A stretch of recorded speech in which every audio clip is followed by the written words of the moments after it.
बिस्मिल्लाहिर्रहमानिर्रहीम। अस्सलाम वालेकुम। आई होप आप लोग सब ठीक ठाक हैं। अभी तक हमने जो है स्केड्यूलिंग एल्गोरिथम्स पढ़ लिए हैं, जिसमें हमने पहला पढ़ा था एफसीएफएस। उसके बाद हमने जो है एसजेएफ एल्गोरिथम को देख लिया।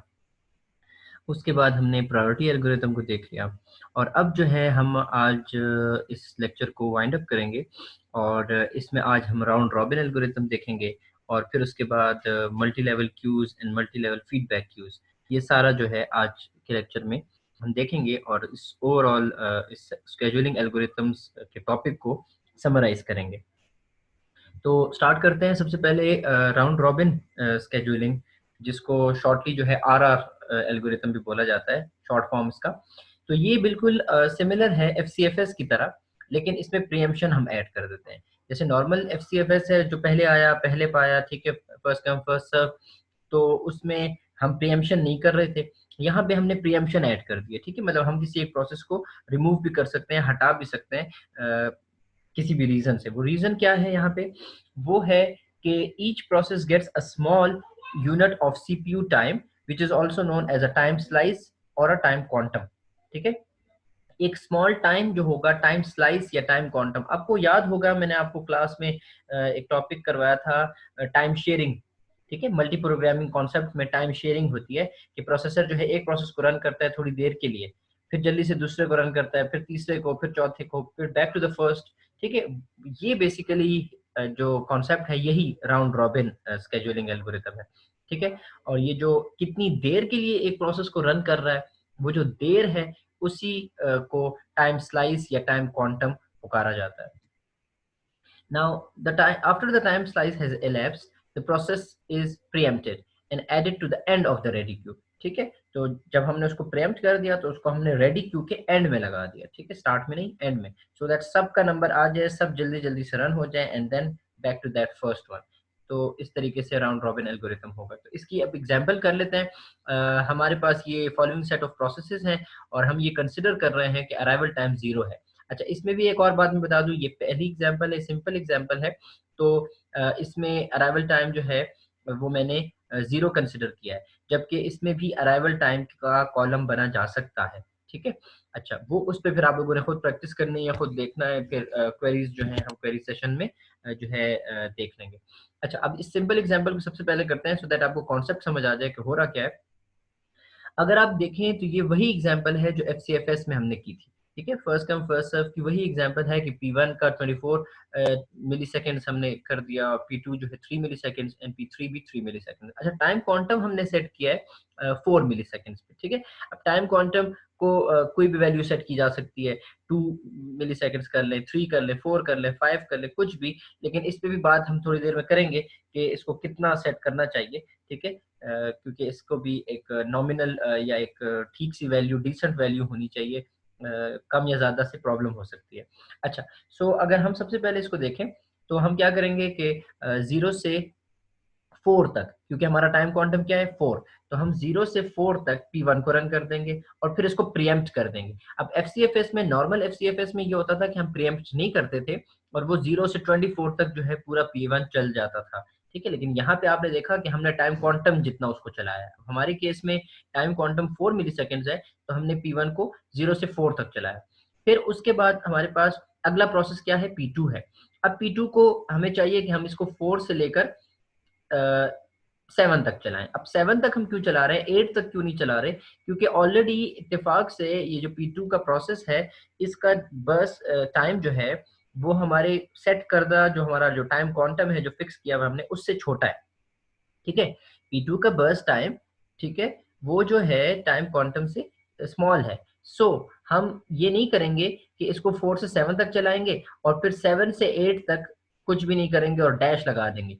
ठीक है, इफ यू कैन इमेजिन कि अगर मैं इस तरह कर देता इसको कि 4 टू 7 और फिर 7 से 8 तक यहाँ पे मैं एक डैश लगा देता, ठीक है, जिस तरह जस्ट टू शो कि यहाँ पे कोई रन नहीं हो रहा।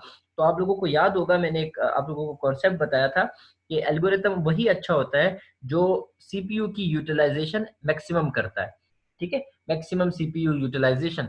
और वो सीपीयू को हर वक्त यूज करते रहता है, ये नहीं करता कि सीपीयू को आराम करने देता है। तो अगर मैं यहाँ पे ऐसा कर दूं कि 7 से 8 तक मैं डैश लगा दूं, मींस कि मतलब कुछ नहीं कर रहे हम, ठीक है, तो इसका मतलब ये होगा कि आपने प्रोसेसर को वेट करवा दिया या प्रोसेसर को रेस्ट आप दिला रहे हैं, जो कि ठीक तरीका नहीं होगा। So to cut the story short, कोई भी प्रोसेस है वो टाइम क्वांटम तक चलेगा, लेकिन अगर उसका बर्स्ट टाइम टाइम क्वांटम से कम है तो फिर वो उस टाइम तक ही चलेगा जितना उसका बर्स्ट टाइम है। सो P2 जो है वो 3 टाइम है, तो 4 to 7 तक चल गया। फिर हमने फौरन P3 को चला लिया, जिसका भी 3 है इत्तेफाक से, ठीक है, बर्स्ट टाइम उससे 7 से 10 तक को चल गया। फिर उसके बाद हमारा, क्योंकि 3 ही प्रोसेसेस हैं इस एग्जांपल में, सो हम back to the first one चले जाएंगे, P1 को चलाएंगे 10 to 14। अच्छा, अब इत्तेफाक से P2 भी कंप्लीट हो चुका है, P3 भी कंप्लीट हो चुका है, ठीक है, ये दोनों प्रोसेसेस कंप्लीट हो चुके हैं, तो सिर्फ हमारे पास P1 है। तो हम P1 को 14 से 18 तक चलाएंगे, 18 से 22, 26 एंड 30। तो इस तरीके से ये P1 कंप्लीट हो जाएगा। अच्छा, यहाँ पे अब एक पॉइंट हो सकता है कि कोई स्टूडेंट्स ये कहें कि सर आपने ये P1 को बार बार क्यों इधर लिखा है या बार बार क्यों शो किया है, इसको हम डायरेक्टली कर लेते हैं कि 10 से लेकर 30 तक, और एक ही दफा इधर P1 लिख देते हैं। उसकी वजह यह है कि आपने जो है इसी तरीके से लिखना है जैसे यहाँ पे हुआ है। उसकी वजह यह है कि टाइम क्वांटम को हमने शो करना है कि हम हर टाइम क्वांटम पे चेक कर रहे हैं। अब यहाँ पे तो अराइवल टाइम नहीं है ना, यहाँ पे तो कोई नया प्रोसेस नहीं आ रहा, लेकिन ऐसा एन मुमकिन है कि मिसाल के तौर पे 18 टाइम यूनिट्स पे, मिसाल के तौर पे 18 टाइम यूनिट्स पे P4 प्रोसेस अराइव कर जाए, ठीक है। तो अगर ऐसा हो जाता तो फिर हम 14 से 18 तक P1 चलाते, फिर 18 ऑनवर्ड्स उस P4 को चलाते, ठीक है। तो इसीलिए चाहे अराइवल टाइम का कॉलम है या नहीं है, आपने इसी तरीके से करना है, आपने हर टाइम क्वांटम पे प्रोसेस को रोकना है, और अगर कोई और है तो उसको चलाना है, कोई नहीं है वो एक ही है तो उसको बेशक बार बार चलाते रहें, लेकिन उसको जो है एक ही गो में ऐसे नहीं कर देना कि 10 to 30 और P1 एक दफा लिख दिया, ठीक है। I hope it is clear. अच्छा, सो इससे अगर आप एवरेज वेटिंग टाइम निकालें, जो कि आपको अब तरीका आ गया है, तो कर लेंगे तो हमारे पास वैल्यू आ जाएगी 5.66 मिली सेकेंड। तो अगर आप FCFS की वो एग्जांपल चेक करें जो हमने इनिशियली की थी जिसमें यही वैल्यूज थी, तो अगर किसी को आंसर याद हो या वो देख ले जाके, तो उसमें 17 मिली सेकेंड्स था, ठीक है। तो कहाँ 17 मिली सेकेंड्स का वेट और कहाँ पे 5.6 मिली सेकेंड्स का वेट। तो ये राउंड रॉबिन बहुत ही इम्प्रूव और बेहतर अप्रोच है FCFS के मुकाबले में। अच्छा, the performance of RR depend on the size of quantum. तो यही बात मैं अभी कर रहा था थोड़ी देर पहले, कि अगर क्वांटम की वैल्यू को हम ठीक से सेट नहीं करेंगे तो प्रॉब्लम्स हो सकती हैं। At one extreme, if quantum is very large, so RR policy is the same as FCFS policy.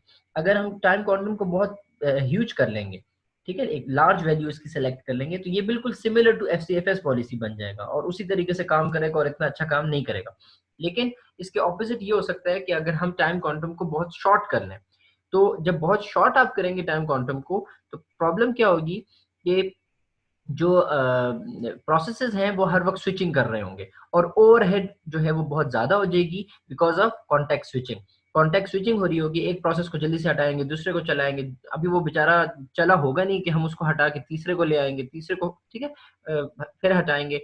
सो हो रहा ये है कि अगर आपने टाइम क्वांटम बहुत ही शॉर्ट कर दिया, मिसाल के तौर पे 1 मिली सेकेंड, तो अब वो 1 मिली सेकेंड बहुत ही शॉर्ट टाइम क्वांटम आपने सेलेक्ट कर लिया है, उसमें जो ओवरहेड है, उसमें वो जो कॉन्टेक्ट स्विचिंग है, जो एक प्रोसेस को हटा के दूसरे को लाना है, वो कॉन्सेप्ट कॉन्टेक्ट स्विचिंग ऑलरेडी हम पढ़ चुके हैं।